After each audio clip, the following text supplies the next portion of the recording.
Let's get to the meat of the sandwich. I'm talking the main character.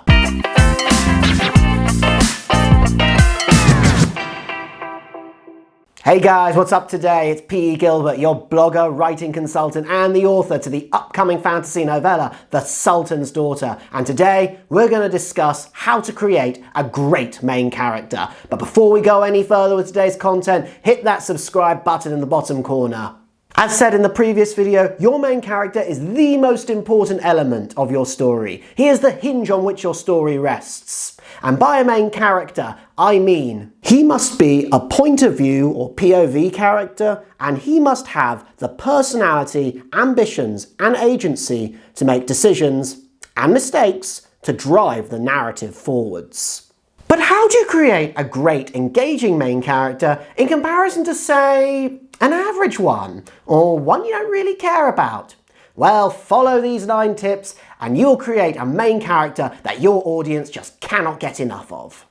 Tip 1. Decide the main character's goal and the reason for it. The main character needs a goal to have something to strive for. It gives him his purpose, his reason to be in the story. Some would even argue that it is the reason for the story itself. But a goal in and of itself is not enough. The main character needs a reason for this goal, a motive if you like, and this motive must be logical and plausible under the circumstances. The motive binds the main character to his journey, and it builds a cord of empathy with the audience, making them want to root for him. For example, take Edmond Dantes from Alexander Dumas' classic, The Count of Monte Cristo.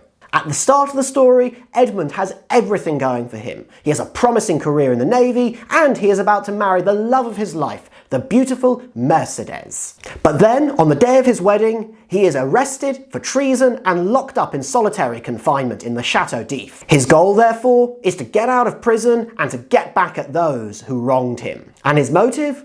Justice or vengeance, it depends on your interpretation, but either is a powerful and believable motive under the circumstances. Our second example is Tobias from Jenna Moreci's The Saviour's Champion. By the way, for those of you who don't know who Jenna Moreci is, she is a best-selling author and a YouTuber. I thoroughly recommend you checking out her channel. Jenna is engaging, she is terrific, she's funny, she's intelligent, and she gives great writing and marketing tips. Plus, I recommend her books, The Saviour's Champion and Eve as well. I have read The Saviour's Champion and it's a great read. Check it out when you have a moment. I've left a link in the description below. Coming back to Jenna's main character Tobias though, at the start of the story, he hears of and enters the Saviour's Tournament.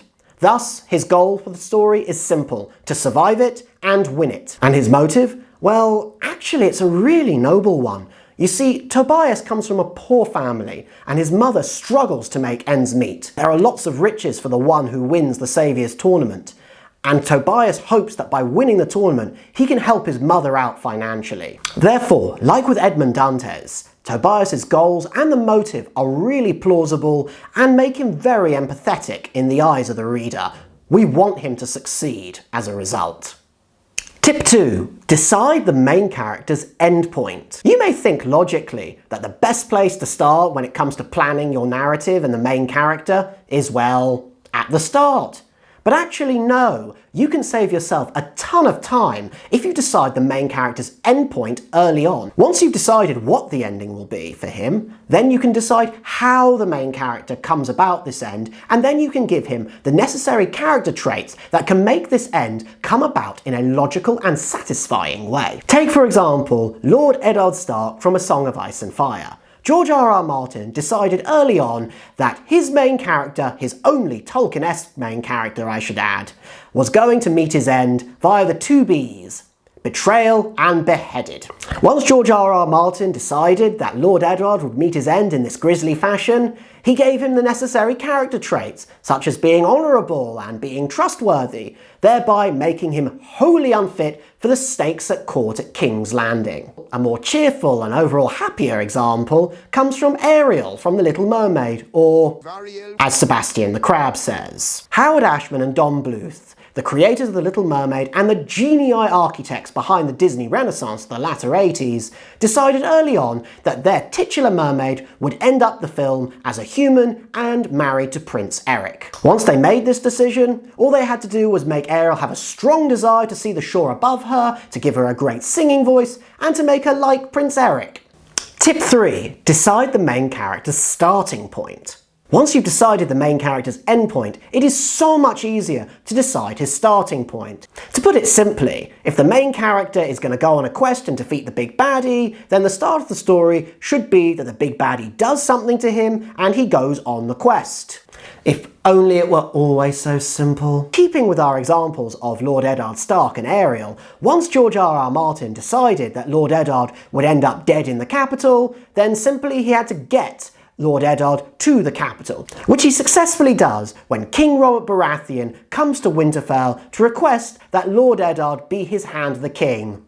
Although, it's never really a request when a king asks something of you, is it? Similarly, once Howard Ashman and Don Bluth decided that Ariel would end the film as a human and married to Eric, well, all they had to do was start her off as a mermaid and have her meet Prince Eric early on in the film, which conveniently happens. And that's all I have for you today, guys. Thank you for watching, and I hope you have found this video useful, interesting, and that it makes the writing process a little bit easier for you. Like, comment, and hit the subscribe button below, and then you will be the first to receive the next part in the series. In addition, come the 2nd of July, my debut fantasy novella, The Sultan's Daughter, is going to be released, and then you can check to see whether or not I keep to my tips. Until next time, keep well.